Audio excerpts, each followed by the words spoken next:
Jalan-jalan di tengah pepohonan gini emang paling asik yo.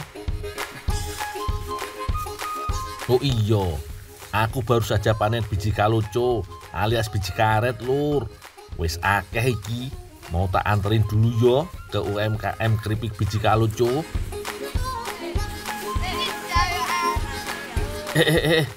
Cah lanang iki lagi podo ngapain yo lur? Kayaknya lagi seru banget. Le, mainan apa le? Kaloco. Hah? Kaloco. Kaloco. Oh, biji karet.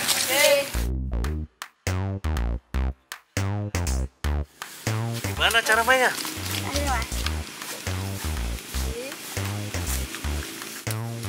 Oh, adu biji karet. Wah, ini sih mainan waktu aku kecil dulu lur.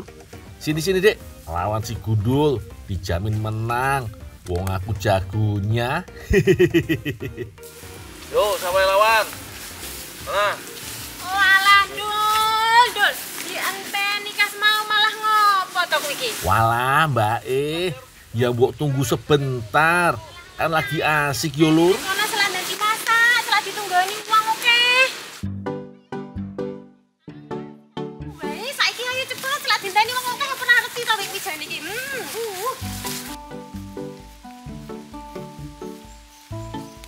Dul, bawa apa Dul? Ini Pak, kaloco biji Boleh karet. minta sedikit nggak? Waduh, oh ini masih harus diproses lagi. Kalau yang udah jadi ada nggak? Mbak, bukan apa nggak Mbak yang udah jadi? Ada. Yaudah deh, nanti tak antar ke rumah. Iya Dul, ini tak siapin dulu aja. Oh iya. Ini Pak. Iya.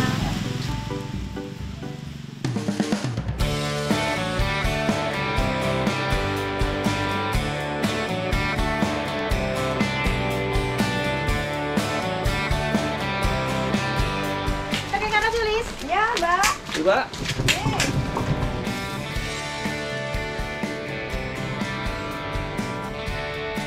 Dul, mewake Mbak ngoncaki kaloco ya. Aku tak gawe bumbu ning mburi. Oh, ya Pak.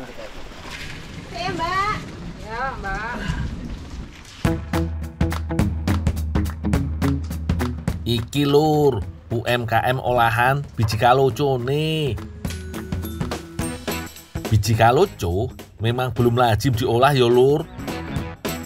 Soale biji kaloco mengandung sianida lur. Nah, di tangan Mbak Pupung, biji ini justru berhasil diolah jadi kudapan yang enak. Yaitu keripik biji karet dengan berbagai rasa. Menarik yo. Sebelum dimasak, kaloco harus dipisahkan dulu dari kulitnya. Carane yo tinggal digeprek dan dikupas seperti ini.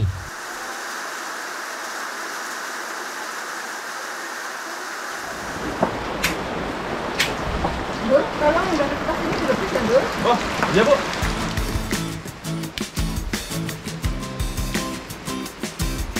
Oh iya lur, Mbak Pupung punya cara jitu nih untuk menghilangkan kandungan sianida dalam biji kaloco.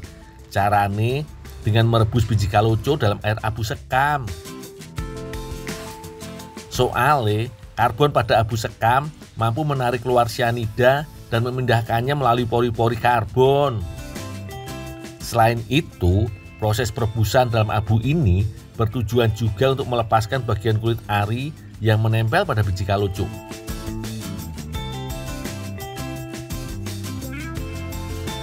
Baru setelah itu, biji kaloco yang sudah matang dibersihkan dan direndam dalam air selama 3 hingga 4 hari. Bu, ini udah direndam 3 hari Bu. Udah enak. Udah racunnya udah hilang yo. Udah. Dul, Ya Pak. ini kan Mbaknya pesan. Diantar kayak dulu ya. Terus rebusannya Pak? Aku sik masak engko. Oh, iya Nanti Pak. kesek selak dinteni Iya ya. Pak, iya Pak. Iya.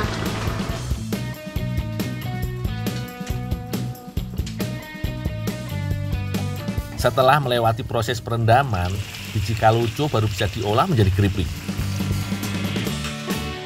Setelah kaloco digoreng hingga bagian luar kering dan garing, bumbu perasa yang terdiri dari air, mentega, bumbu perasa kering, dan cabai kering dimasak hingga mengental. Lalu Tuangkan kaloco yang sudah digoreng dan aduk hingga semua bumbu merata. Aromanya mantep lur. Selanjutnya, keripik kaloco dikemas dalam kemasan kedap udara dan siap untuk dipasarkan.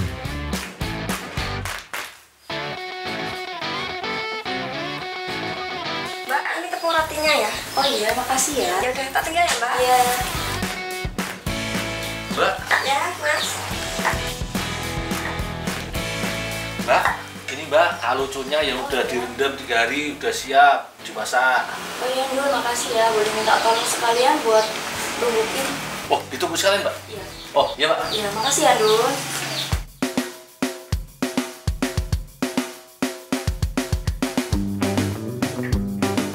Ternyata Mbak Cantika sudah menyiapkan bahan untuk menginovasikan biji kaloconya lur. Kali ini mau diolah jadi kardoblu biji kaloco. Wah, unik yo. Kardoblu adalah kuliner asal Eropa yang biasanya terdiri dari ayam yang digulung dengan isian yang meleleh seperti keju. Untuk menambah cita rasa dan kandungan gizinya, Mbak Cantika menambahkan bawang bombay, seledri, juga sosis yang dicampur dengan mentega, garam, dan lada. Agar tidak gampang buyar, ditambahkan tepung yolur sebagai bahan pengikatnya.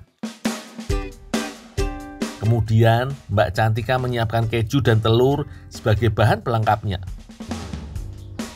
Sembari Mbak Cantika menyiapkan bahannya, aku pun menumbuk biji kaloco. Tumbukannya sampai halus yolur agar gampang dibentuk nanti nih.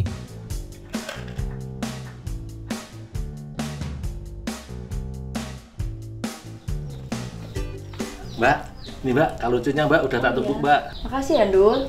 Ada yang bisa saya bantu lagi Mbak? Gak usah, Ndul. Udah. Makasih ya, Ndul. Oh ya, aku tinggal dulu ya Mbak ya. Iya, Ndul. Suan, Ndul. Selanjutnya, biji kaloco diratakan di atas daun pisang, baru diisi dengan campuran bahan yang telah disiapkan sebelumnya.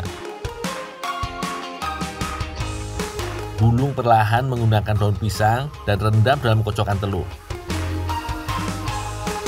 Beri tepung terigu, lalu celupkan kembali ke dalam kocokan telur. Terakhir, lapisi dengan tepung roti hingga semua bagian tertutup rata. Panaskan minyak, lalu goreng hingga garing. Goreng dalam api sedang lur, agar semua bagian kardoblu matang merata.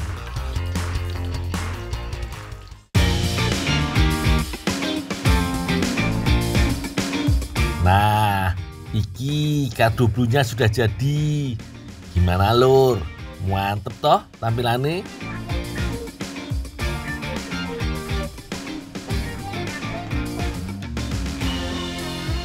Wah lur, rasanya jos gandos.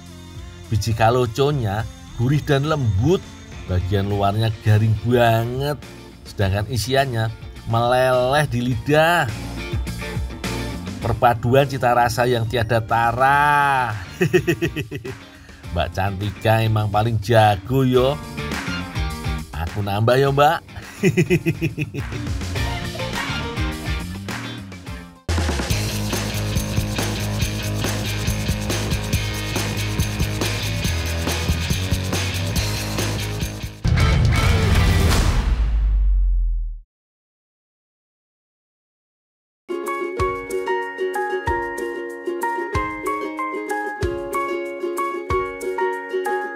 Aku, Teh Sheila dan ibu-ibu ini bukan lagi piknik loh.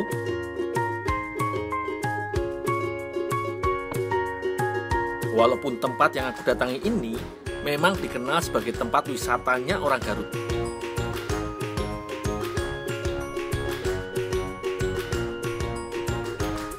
Tujuan kami, hamparan lotus yang sudah menunggu dipetik.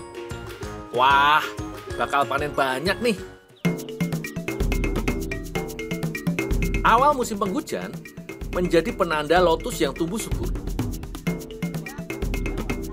Nah, mumpung lagi banyak-banyaknya, kenapa tidak kita petik rame-rame? Ya kan?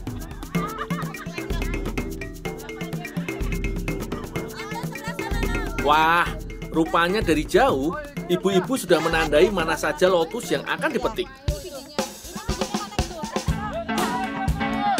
Ayo, turun semua. Mari panen lotus.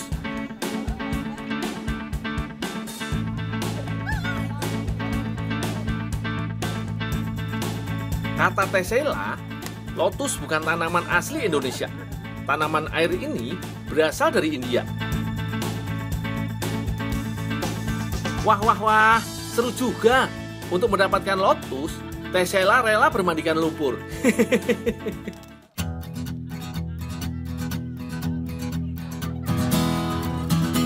Lotus memang tumbuh di lingkungan yang berlumpur. Tinggi tanamannya bisa sampai 1 meter.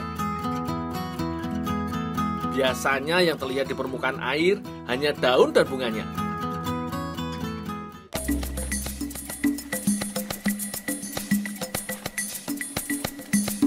Nah, kalau bunganya sudah rontok, akan terlihat biji-biji bunga lotus. Ini dia yang kami petik.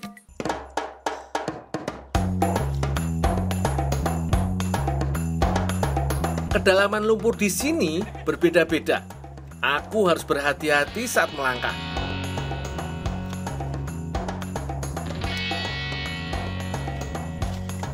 Berjalan di lumpur memang gampang susah.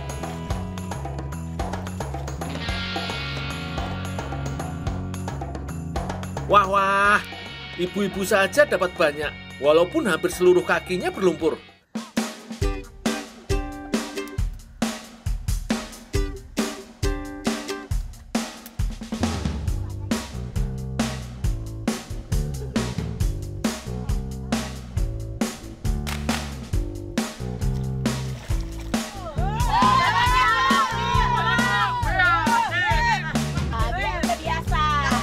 Kalau rame-rame begini, lumayan juga hasilnya. Tapi sebanyak ini mau dibuat apa ya?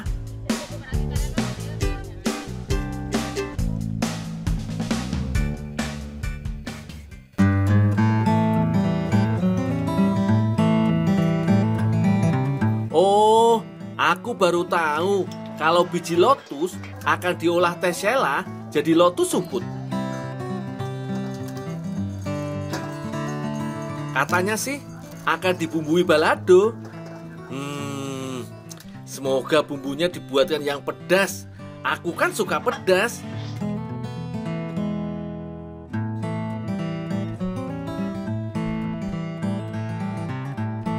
Kata Bu Lucy, masyarakat sekitar situ Bagendit biasanya mengkonsumsi biji lotus tanpa diolah, alias mentah saja.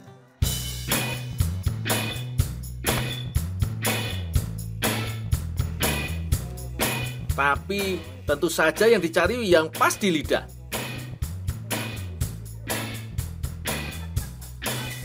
Pengupasan biji lotus melewati 2 kali proses. Pertama, mengeluarkan biji dari bunganya. Kedua, mengupas kulit bijinya.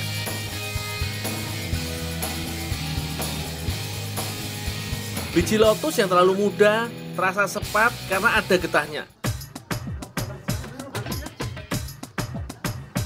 Kalau terlalu tua, daging buahnya empuk dan manis, tapi pahit di bagian tengahnya. Lagi saya kalau gitu mah enak.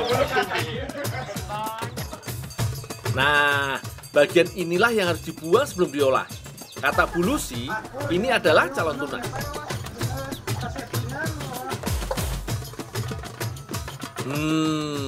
Mentahnya saja enak, apalagi kalau dimasak. Pasti lebih mantap rasanya.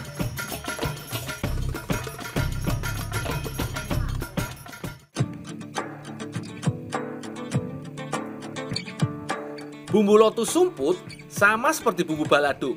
Bawang putih, bawang merah, cabai rawit, cabai merah diulek sampai halus.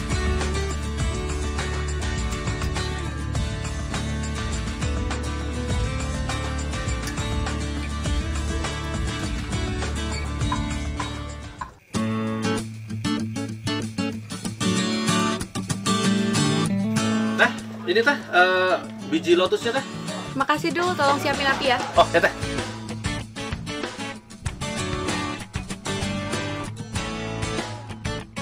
kulit lumpia akan jadi pembungkus lotus. Begini caranya. Lotus digulung kulit lumpia, lalu kulitnya dikuci dengan putih telur.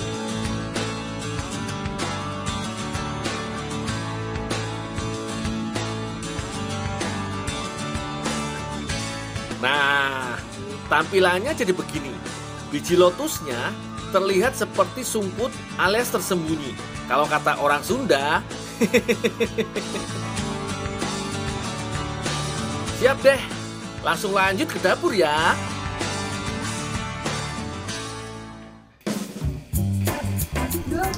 Ya? Masakin ini ya. Oh, ya teh.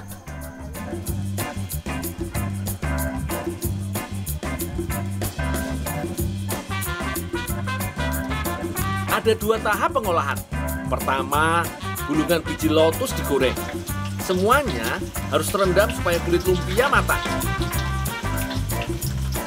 Sebaiknya tidak menggorengnya terlalu lama, karena kulit lumpia tipis dan mudah gosong.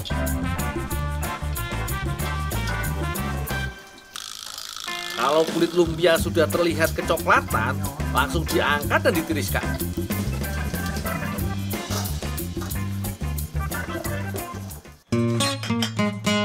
Setelah itu, bumbu yang sudah dibuat Tesela, aku tumis dengan api sedang.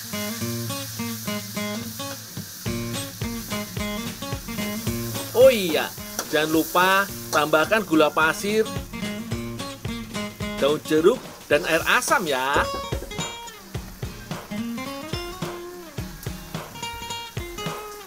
Kalau bumbu sudah tercium harum, barulah biji lotus masuk ke dalam tumisan bumbu.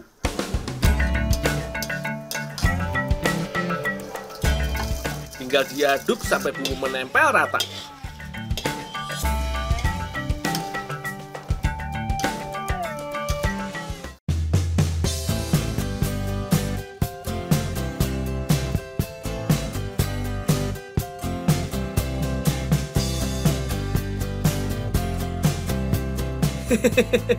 Tadinya aku kira untuk cemilan saja.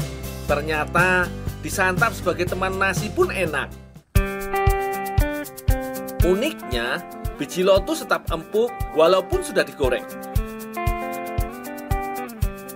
Kata Tesela, biji lotus punya zat antioksidan yang dapat membantu menjaga kesehatan. Kulit lotus sumput balado ini renyah dan pedas, dan di dalamnya manis dan lembut. 2 sensasi rasa yang beradu di lidah. Juaralah pokoknya kuliner yang satu ini.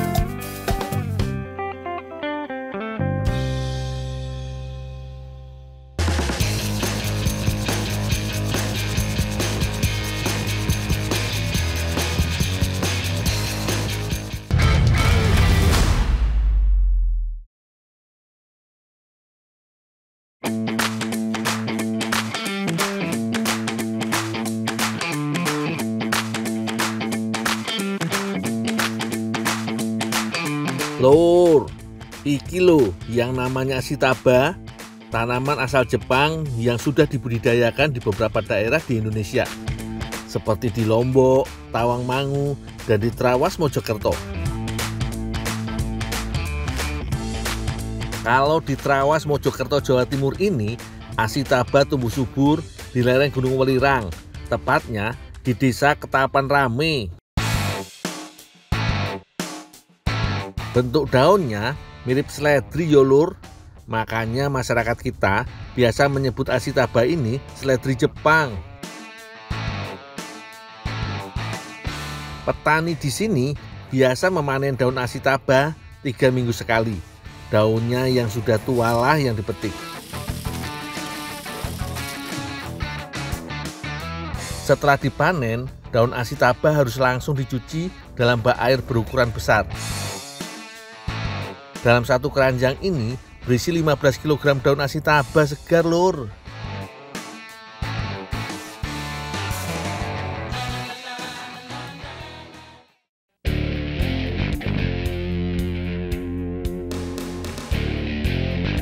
Oh iya lur, tidak hanya dijual, petani di sini juga biasa menambahkan daun Asitaba ke dalam bahan masakan sehari-hari, termasuk ke dalam olahan kue tradisional.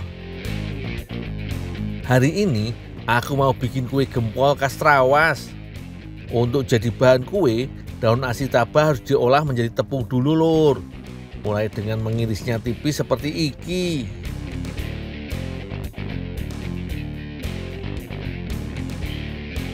Bu, saya jemur dulu ya Bu ya. Dul.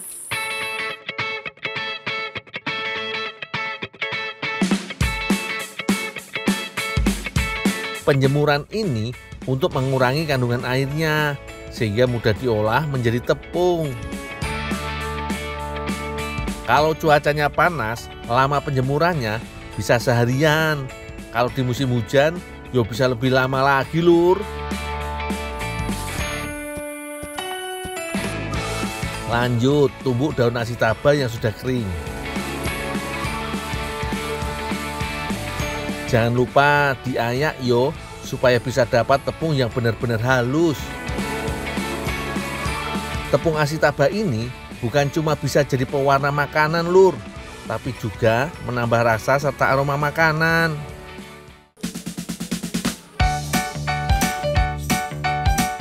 Semua bahan sudah siap, tinggal aku bikin adonan kue gempol. Masukkan tepung beras, garam, tepung Asitaba, dan juga santan ke dalam baskom. Uleni sampai adonan tercampur rata. Adonan kue gempol yang didapat haruslah yang cair seperti ini lur.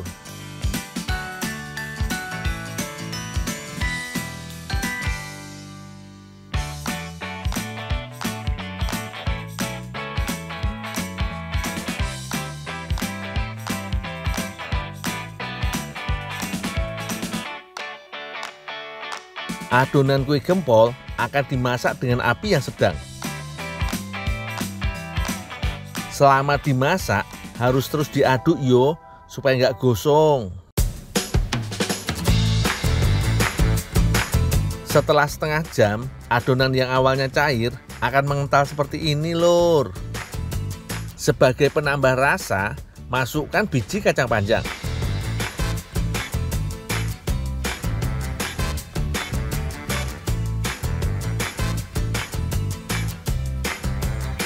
Setelah biji kacang panjang tercampur rata, adonan setengah matang ini sudah bisa diangkat.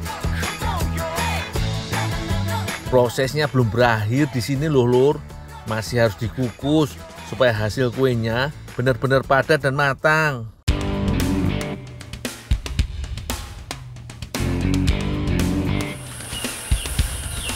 Ibu siap dibungkus Bu? Sudah siap. Ibu sudah menyiapkan pembungkus kue gempol, yaitu daun pisang yang dilayukan. Ambil adonan kue gempol secukupnya, lalu bentuk menjadi lonjong seperti ini. Bungkus yang rapi dan jangan lupa tusuk dengan lidi di kedua ujungnya. Mirip lontong arem-arem atau lemper lur.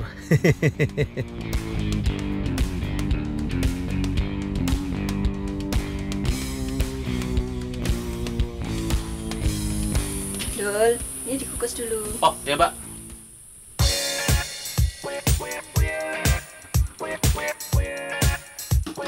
Lama mengukusnya sekitar setengah jam.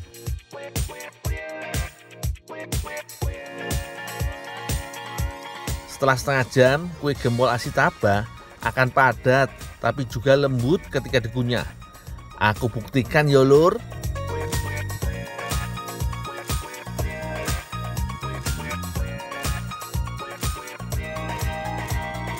Tambahan daun Asitaba membuat rasa kue gempol semakin enak. Rasa serta aromanya seperti green tea alias teh hijau asal Jepang. Jos gandos lur.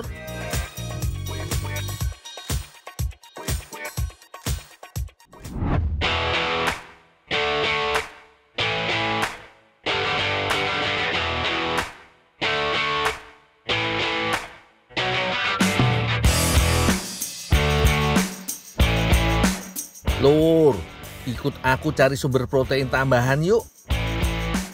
Gratis lur. Cukup cari di parit yang biasa dipakai untuk mengairi lahan pertanian. Ini aku lagi cari yuyu alias kepiting air tawar.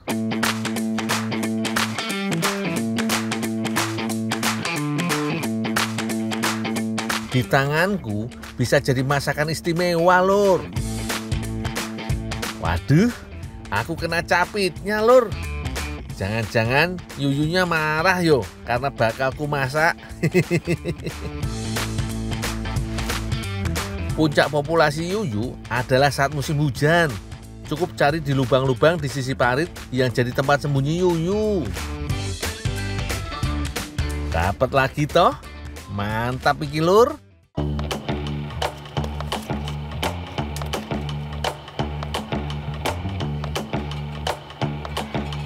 Sampai di rumah, langsung aku tambah air untuk mencuci yuyu. 1 ember yuyu ini bakal kuolah jadi lentuk dan bobor, 2 jenis makanan yang biasa dimasak warga desa Randu Geneng, Kecamatan Delangu, Mojokerto saat mengolah yuyu. Yuyu harus dicuci sampai nggak ada air parit yang tersisa. Kotorannya juga harus hilang semua. Nah, untuk bisa diolah, aku harus buang capit dan juga cangkang yuyu yang keras ini, Lur. Dengan cara ini, barulah yuyu bisa disantap dengan nyaman.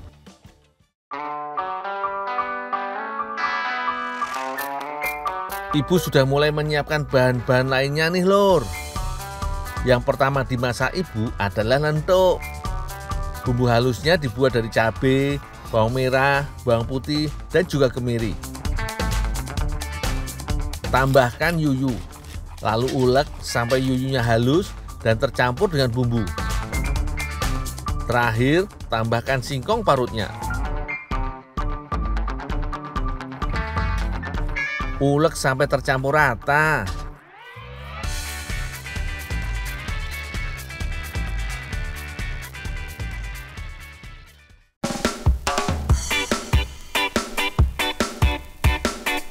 Matangkan adonan lentuk dengan cara digoreng.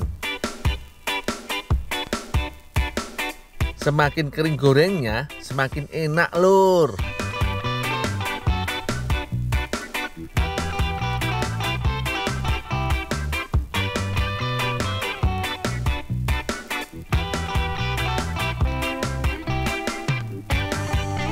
Nah, untuk masakan kedua, bobor yuyu.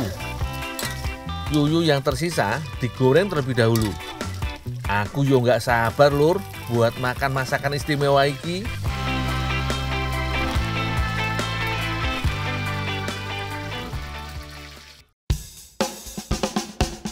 Nah, sekarang tumis bumbu bobornya. Aku yakin ibu-ibu hafal bumbunya yo. Bawang, cabai, kemiri, laos, ketumbar, semua diulek sampai halus. Tuang santan supaya rasa bobor semakin gurih.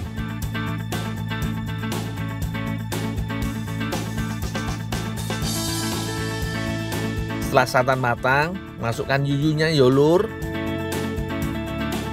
Masak sampai bumbu meresap dan santan mendidih.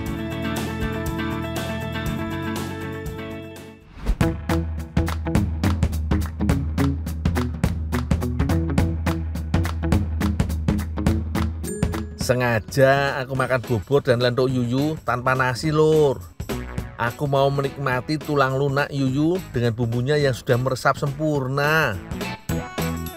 Memang daging yuyunya tidak banyak, tapi tidak mengurangi nikmatnya kedua makanan ini, Lur.